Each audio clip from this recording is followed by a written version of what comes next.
Hola, estudiosos. Volvimos. Bueno, ¿cómo es la reacción? ¿Cómo ocurre una reacción? ¿Cómo nos imaginamos que ocurre una reacción química? De hecho, nosotros lo que vemos son cosas externas. Por ejemplo, que sale unas burbujitas, o que cambia de color, o que se forma un precipitado. Un precipitado es un sólido que se forma en el interior del líquido. Todo eso es lo que se puede visualizar. Pero si lo pienso a nivel de las partículas que están reaccionando, ¿cómo reaccionan? Yo voy a hacer una esquemita que es una cosa muy sencilla, pero explica por lo general. Para mí, yo lo pienso como una especie de baile, ¿sí? Donde las partículas se chocan entre sí y entonces cambian de pareja. Es una simplificación muy grande y hay muchos tipos de reacciones, pero en esta vamos a ver, en este esquema vamos a ver nada más algo muy sencillo. Entonces, si los reactivos fueran, por ejemplo, supongamos que tengo un reactivo que está formado así, ¿sí? Representado de esa manera. Y tengo el otro reactivo, va a estar formado, yo qué sé,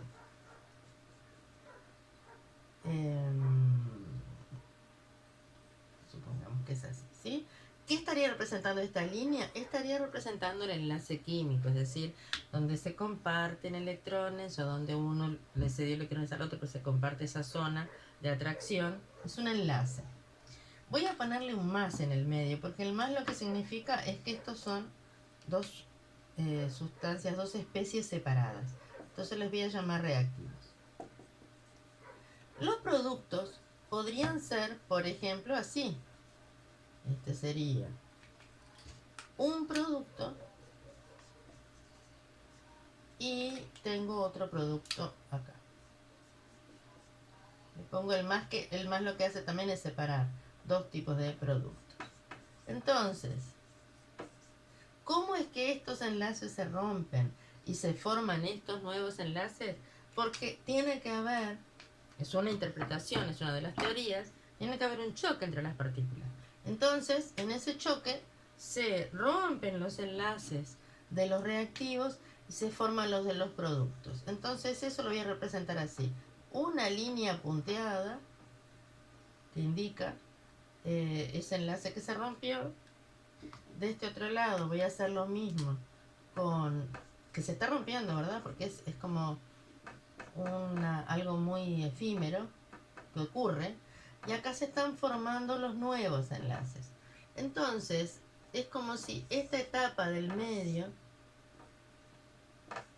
se le llama, existe, es como si existiera un momento en el que chocan las partículas y ahí se rompen los enlaces de los reactivos y se empiezan a formar los productos, que es como decir, los electrones se salen de una zona de influencia entre dos átomos para ponerse en otra zona de influencia con otros átomos.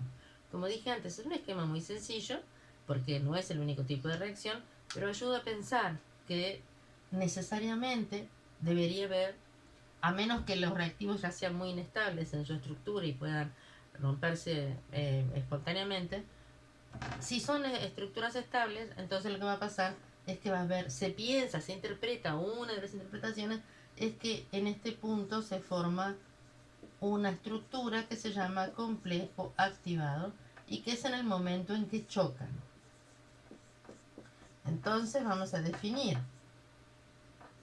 Esta es la teoría de los choques, donde se supone que se forma un estado intermedio, donde es una especie química de vida muy corta, ¿sí? El complejo activado. Y para que se forme se necesitan dos cosas. Se necesita porque, supongamos que tenemos todas las partículas, ¿sí? Entonces, en esas partículas, en ese movimiento de las partículas, algunas son lentas y entonces chocan pero rebotan, porque no tienen esa posibilidad de realmente cuando chocan romper enlaces y formar nuevos. Entonces, son unos rebotes, ¿sí? Esos son choques no eficaces. En cambio, hay otros choques que son choques eficaces. Y cuando las partículas chocan eficazmente y forman el complejo activado, es porque ese choque tiene dos características importantes. Una, tiene una energía de activación mínima.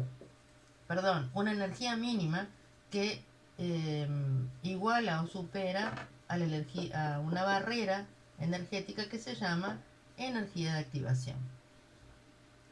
Y además tienen una geometría adecuada. Esto es un choque eficaz, ¿sí? ¿Por qué una geometría adecuada? Acá yo hice un esquema muy sencillo, pero hay moléculas que son realmente muy grandes, muy complejas. Entonces, si si en el choque no se quedan enfrentadas zonas moleculares, ¿sí? O iónicas, porque en realidad son de las especies que estén reaccionando, que deben encontrarse para que se rompan los enlaces y se formen los nuevos, entonces tampoco se va a formar el complejo activado. O sea, vamos de nuevo. Un choque eficaz tiene dos características. Una energía mínima que iguala o supera la energía de activación y una geometría adecuada, es decir, donde se encuentran las partes que se tienen que encontrar para que se produzca ese intercambio de enlaces. Entonces ese se llama choque eficaz. Es interesante volver a revisar lo de los factores, porque si algo mejora la frecuencia de choques o aumenta la fracción de choques eficaces en el total de los choques, entonces la reacción es más rápida. ¿Sí? Entonces, donde se actúa en la formación del complejo activado, en ese caso, los factores no solamente van a actuar, bueno, macroscópicamente, es decir, yo le elevo la temperatura a una reacción, veo que es más rápida, sino que además pienso o tratamos de interpretar a través de esta teoría por qué. ¿Por qué cuando elevamos la temperatura es más rápida la reacción? Eh, bueno, vamos a ver enseguida los factores, ¿sí?